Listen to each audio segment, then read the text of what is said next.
अस्सलामु अलैकुम प्यारे भाइयों और बहनों। आज की वीडियो बहुत खास है क्योंकि ये सिर्फ एक नमाज की बात नहीं है, बल्कि उस नमाज की बात है जो आपकी पूरी किस्मत बदल सकती है। इसलिए वीडियो को बिल्कुल भी स्किप मत कीजिए, क्योंकि आगे जो बातें आने वाली हैं वो आपकी सोच को भी बदलेंगी और रूह को भी झकझोर देंगी। अगर आप जिंदगी में सुकून, बरकत और कामयाबी चाहते हैं तो आज की ये वीडियो आपके लिए एक तोहफा है। तो चलिए अब बिना देर किए जानते हैं उस नमाज के बारे में जिसके बारे में अल्लाह ने खास तौर पर कुरान में फरमान दिया। क्या आप जानते हैं, एक नमाज ऐसी भी है जिसके बारे में अल्लाह ने कुरान में कहा, नमाजों की हिफाजत करो, खास तौर पर वुस्तु, बीच की नमाज की।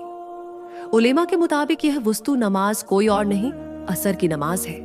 अब सवाल ये उठता है, क्यों? क्योंकि असर का वक्त वो वक्त होता है जब इंसान सबसे ज्यादा लापरवाह हो जाता है। थकावट का वक्त, मोबाइल का वक्त, टीवी का टाइम। कुछ लोग उस वक्त सो जाते हैं और उसी वक्त अल्लाह की तरफ से आवाज आती है, आओ मेरे पास, एक सजदे में रख दो सारी थकावट, मैं वो सुकून दूंगा जो दुनिया कभी नहीं दे सकती। लेकिन अफसोस, असर की नमाज को सबसे ज्यादा नजरअंदाज किया जाता है। कभी नींद के नाम पर, कभी सोचते हैं अभी टाइम है, कभी सिर्फ आलस में रह जाते हैं। लेकिन क्या आप जानते हैं, रसूलुल्लाह सल्लल्लाहु अलैहि वसल्लम ने फरमाया, जिसने असर की नमाज छोड़ दी उसके सारे अच्छे आमाल जाया कर दिए गए।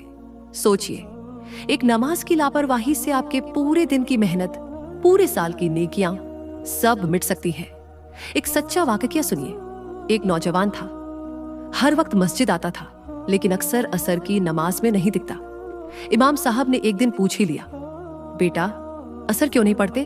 उसने कहा, थक जाता हूं और फिर नींद लग जाती है।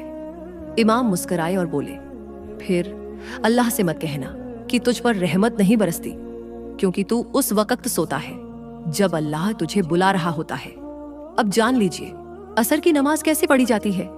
असर की नमाज में कुल 4 रकात फर्ज होती है। कुछ जगहों पर 4 सुन्नत पहले पढ़ी जाती है, लेकिन फर्ज नमाज सबसे अहम है। 4 रकात फर्ज इस तरह पढ़े, नियत करे, मैं 4 रकात फर्ज असर की नमाज अल्लाह के लिए क़िबले की तरफ पढ़ने की नियत करता हूं। हर रकात में तकबीर, फिर सना यानी सुभानक अल्लाहुम्मा पढ़े, फिर सूरह फातिहा और उसके बाद कोई दूसरी सूरह मिलाए पहली 2 रकातों में, फिर रुकू, 2 सजदे करें।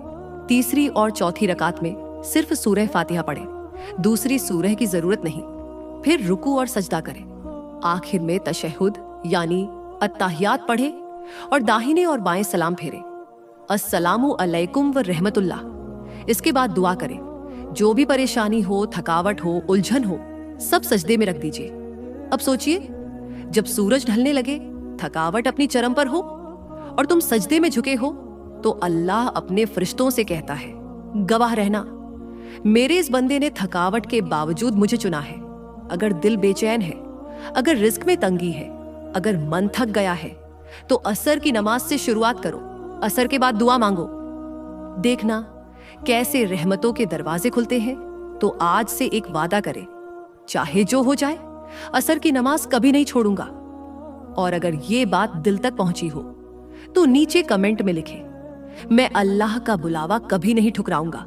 वीडियो को लाइक और सब्सक्राइब जरूर करें, क्योंकि अगली वीडियो में हम बात करेंगे मगरिब की नमाज और उन रहमतों की जो सूरज ढलते ही जमीन पर उतरती हैं। अल्लाह हाफिज। और याद रखिए, असर की नमाज थकावट में भी सुकून है, गफलत में भी रहमत है।